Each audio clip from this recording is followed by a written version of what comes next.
حضرت عائشہ فرمائیں گی، یہ حدیث آگے بھی آئے گی اور ابھی بھی یہ حدیث ہے۔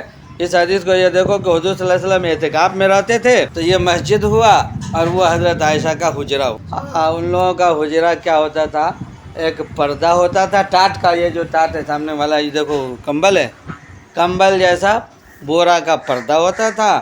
پردہ ہٹا کر کے مسجد میں اعتکاف میں رہتے تھے حضور صلی اللہ علیہ وسلم۔ حضرت ایسے کہ سر باہر نکالتے حجرے میں، حجرہ مسجد سے سٹا تھا، گیٹ مسجد کے اندر کھلتا تھا، تو ایسے سر نکالتے تھے حضرت عائشہ اندر حجرے سے، کبھی کنگھی کر دیتی تھی، کبھی آپ کا سر دھو دیتی، اور ایسے بھی عام طور پر بھی حضرت عائشہ اس حالت میں دھو دیتی تھی حضور پاک صلی اللہ علیہ وسلم کا سر، کنگھی بھی کرتی تھی۔ تو یہ باب ہے، باب غسل الحائض راس زوجہا و ترجیلہ، یہ باب اس کے بیان میں کہ جب MC میں ہو تو اپنے شوہر کا سر دھوئے اور اس کو کنگھی کرے۔ وہ بھی قال حدثنا عبداللہ ابن یوسف قال اخبرنا مالک عن ہشام بن عروہ عن ابیہ عن عائشہ قالت کنت ارجل، میں کنگھی کرتی تھی، رأس رسول اللہ صلی اللہ علیہ وسلم، حضور پاک صلی اللہ علیہ وسلم کے سر کی، وانا حائض، میں MC کی حالت میں ہوتی تھی۔ چلو یہ حضرت عروہ سے روایت ہے، وہ فرماتے ہیں عروہ انہ سئل اتخدمنی الحائض، کہ عروہ سے پوچھا گیا کہ جو MC کی حالت میں ہو کیا وہ میری خدمت کر سکتی ہے، او تدومونی منی المرأۃ، یا مجھ سے قریب ہو سکتی ہے، یعنی ایک بستر پر سو سکتے ہیں، وہی جنب، حالانکہ وہ جنبی کی حالت میں ہو۔ فقال عروہ کل ذلک علی ہین، یہ سب ہمارے لیے آسان ہے، ہم اس امت کے لیے کیا ہے، یہ سب آسان ہے۔ وَكُلٌّ ذَلِكَ تَخْدِمُنِي، اور ہر ایک ہماری خدمت کر سکتی ہے، وَلَيْسَ عَلَىٰ أَحَدٍ فِي ذَلِكَ بَأْسٌ، اور کسی پر اس سلسلے میں کوئی حرج نہیں ہے۔ اب اس کے بعد حضرت عائشہ کی بات بیان کر رہے ہیں، حضرت عائشہ کا قول، اخبرتنی عائشہ، تو مجھے خبر دی عائشہ رضی اللہ تعالیٰ عنہ نے، انہا کانت ترجل رسول اللہ صلی اللہ علیہ وسلم وہی حائض، کہ وہ حضور پاک صلی اللہ علیہ وسلم کو کنگھی کرتی تھی حالانکہ وہ MC کی حالت میں ہوتی تھی۔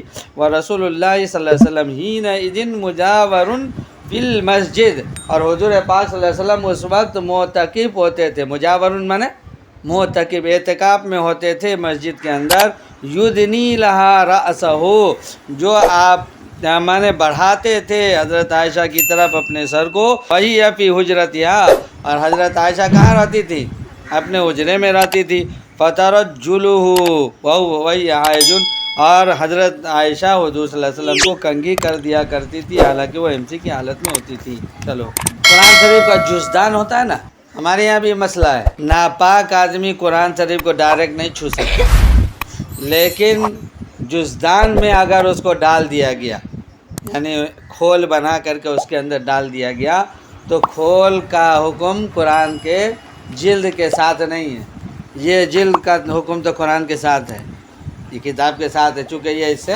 منسلک ہے، اس کو ہٹائیں گے کتاب پھٹ جائے گی، تو یہ اس کے ساتھ منسلک ہے، اس کو نہیں چھو سکتے۔ اس کا کوئی کاغذ کا کور بنا دیا اور اس کور میں رکھ دیا، جیسے کارٹون ہے، چھوٹا سا کارٹون بنا دیا، اس کارٹون کو چھو سکتے ہیں، یا اسی کو میں نے کپڑا کا جزدان بنا دیا، اس کپڑے پر کر دیا تو اسے چھو سکتے ہیں۔ یہ سب جو ہے نا باب قائم کر کے امام بخاری رحمۃ اللہ علیہ یہ ثابت کرنا چاہتے ہیں کہ اس حالت میں عورتیں قرآن چھو سکتی ہیں، ان کا مسلک وہی ہے، لیکن اور ہر ایک کی اقوال کو نقل کر رہے ہیں، نقل کر کے ثابت کر رہے ہیں۔ حضرت امام مالک کا ایک قول اور امام بخاری کا قول اور کچھ صحابہ کا قول ہے، جتنے صحابہ ہیں نا، صحابہ کی باتیں بتائی جا رہی ہے، اس میں کچھ آئے گی بات میں، ان کا جو ہے مجاز وہی ہے۔ چلو، باب قراءۃ الرجل فی حجر امرأتہ، یہ باب مرد کا پڑھنا اپنے بیوی کے گود میں، وہی حائض، جبکہ وہ MC کی حالت میں ہو۔ وکان ابو وائل،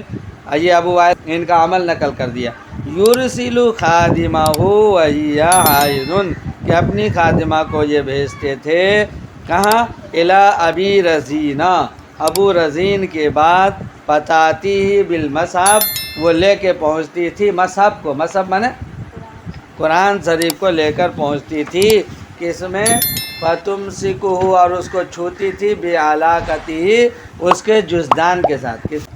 تو ان کا عمل دیکھا کہ اس جزدان کے ساتھ چھوتی تھی، اس لیے قرآن کا چھونا ثابت ہو گیا.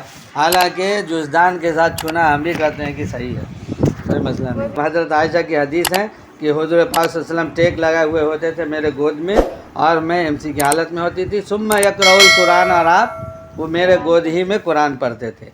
سمجھ میں آئی؟ جیسے کیا ثابت کرنا چاہتے ہیں کہ مطلب ان کے گود میں تھے اور قرآن پڑھ رہے تھے, تو اس کا مطلب قرآن پڑھنا جائز ہے تو چھونا بھی جائز ہے. تو حالانکہ حضرت حضور صلی اللہ علیہ وسلم پڑھ رہے تھے. جملہ یہاں پر آئے گا خمیصۃ, بسترا کی چادر میں بناتی ہے نا, یہ خمیصہ کا مطلب بیل بوٹے والا چادر, اور خمیلہ کا مطلب پھودنے والا چادر, جس چادر کے آس پاس میں پھودنا لگا ہو. حضور پاک صلی اللہ علیہ وسلم کی یہ اہلیہ ام سلمہ فرماتی ہے کہ ہم حضور صلی اللہ علیہ وسلم کے ساتھ لیٹے ہوئے تھے, اس حالت میں یہ ہو گیا MC, کھسک گئے. تو حضور نے پوچھا, تو اس میں ایک جملہ ہے کہ آپ حیض کو نا نفاس کا نام دیتے تھے. تو پوچھ دیا کہ انفس تھی, تو میں نے کہا ہاں. تو چونکہ اس حالت میں وہ ناپاک ہوئی تو سوچی کہ حضور سے ہٹ جاتے ہیں, لیکن حضور نے ان کو قریب کہا ایک ہی چادر میں کہ آؤ ساتھ میں سو جاؤ. تو ساتھ میں ایک ہی چادر میں سلا دیا. تو سلایا تو اس سے یہ سمجھ میں آتا ہے کہ ان کا بدن ناپاک نہیں تھا. بدن ٹچ ہونے سے آدمی ناپاک نہیں ہوتا ہے, بلکہ انسان کیا ہے کہ وہ حالت کی وجہ سے اس کا جسم حکمی ناپاک ہو. ابھی قال حدثنا المکی ابن ابراہیم قال حدثنا ہشام عن یحییٰ ابن ابی کثیر عن ابی سلمۃ ان زینب بنت ام سلمہ حدثته ان ام سلمۃ حدثتها, حضرت ام سلمہ نے ان کو حدیث بیان کی. قالت بین انا مع النبی صلی اللہ علیہ وسلم مجتدیۃ, کے ایک درمیان میں حضور پاک صلی اللہ علیہ وسلم کے ساتھ لیٹی ہوئی تھی. فی خمیصۃ, خمیصۃ وہی بیل بوٹا والے کپڑے, میں نے چادر کے اوپر. اذ حست فانسللت, جب مجھے MC ہوا تو میں کھسک گئی آپ کے قریب سے. فاخذت ثیاب حیضتی, پھر ہم نے اپنا کپڑا ڈالنا شروع کیا. فقال انفستی, کیا آپ نے پوچھا کہ کیا تمہیں MC ہو گیا؟ قلت نعم, میں نے کہا جی. فدعانی فاستجعت, تو پھر آپ نے مجھے بلایا قریب اور میں آپ کے سے چمٹ کے سو گئی. ماہو فی الخمیلۃ, یہ خمیلت کے معنی پھودنے والے چادر میں. منع کیا گیا ہے کہ اس حالت میں مرد عورت قریب نہ ہو. مطلب قریب نہ ہونے کا مطلب یہ ہے کہ آپس میں میاں بیوی کے تعلقات قائم نہ کرے. لیکن میاں بیوی کے تعلقات کے علاوہ ایک ساتھ چمٹ کے سونا, یا اس کے علاوہ بھی وہ کوئی کام کرنا, بوسہ وغیرہ لینا, اس طرح کی باتیں جائز ہیں. تو مباشر کا مطلب یہاں پر ملاپ نہیں ہے, بلکہ یہاں پر مطلب یہ ہے کہ آپس میں چمٹ. باب المباشرۃ الحائض, یہ MC والی عورت کے چمٹ کے سونے کے بیان میں, یا آپس میں ایک دوسرے سے چمٹنے کے بیان میں. وہ بھی قال حدثنا قبیصۃ قال حدثنا سفیان عن منصور عن ابراہیم عن الاسود عن عائشہ قالت كنت اغتسل انا والنبی صلی اللہ علیہ وسلم من اناء واحد, میں اور حضور پاک صلی اللہ علیہ وسلم ایک ہی برتن سے میں نے غسل کرتے تھے. وکلا جنوب, اور ہم میں دونوں میں سے ہر ایک جنبی ہوتے تھے. وکانا یامرنی فاتذر ویباشر, اور حضور پاک صلی اللہ علیہ وسلم مجھے حکم دیتے تھے, میں اپنے اظہار کو باندھتی تھی اور حضور پاک صلی اللہ علیہ وسلم مجھ سے قریب ہو جاتے تھے. وانا حائضن, اور میں MC کی حالت میں ہوتی تھی. وکانا یخرج رأسہ الیہ, اور مسجد سے ترجمہ ہوگا, سمجھے؟ اس لیے کہ یہ حضور معتکف کی حالت میں تھے اور اپنے سر کو نکالتے تھے میری طرف. وہ معتکف, اور آپ اعتکاف کی حالت میں ہوتے تھے مسجد میں. فاغسلہ, میں آپ کے سر کو دھو دیتی تھی. وانا حائضن, ہم اس طرح کے ہم وہ MC کی حالت میں تھے. چلو, عبدالرحمن ابن اسود عن ابی عن عائشہ قالت کانت احدانا, فرماتی ہیں کہ ہم میں سے ایک بیبیاں اذا کانت حائضن, جب وہ MC کی حالت میں ہوتی تھی. فاراد رسول اللہ صلی اللہ علیہ وسلم یباشرہا, جب حضور پاک صلی اللہ علیہ وسلم ان سے قریب ہونا چاہتے تھے. امرہا ان تتذر فی فوری حیضہا, کہ میں نے MC کی حالت ہی میں آپ فرماتے تھے کہ اپنے اظہار باندھ لیں. ثم یباشرہا, پھر آپ ان سے اظہار کے اوپر سے مباشرت کرتے تھے. قالت ایکم یملک اربہ, تم میں سے کون ہے جو اپنے نفس پر کنٹرول کر سکتا ہے جس طرح حضور پاک صلی اللہ علیہ وسلم اپنے نفس پر کنٹرول کرتے تھے. یعنی حضور پاک صلی اللہ علیہ وسلم میاں بیوی کے تعلقات نہیں قائم کرتے تھے. نتابہ خالد, خالد نے اس کی اتباع کی, یعنی اسی طرح کی حدیث بیان کی ہے. وجریر عن شیبانی, جریر نے شیبانی سے, چلو شیبانی سے بھی یہ روایت مل گئی.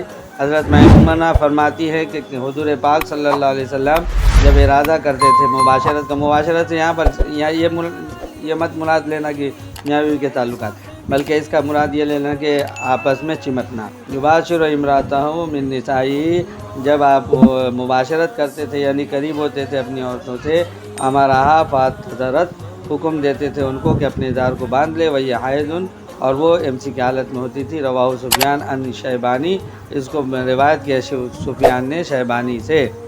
چلو کہ اس حالت میں روزہ نہیں رکھے، MC کی حالت میں۔ بابو ترکل حائض الصوما، یہ باب MC والی عورتوں کے روزہ چھوڑنے کے بیان میں۔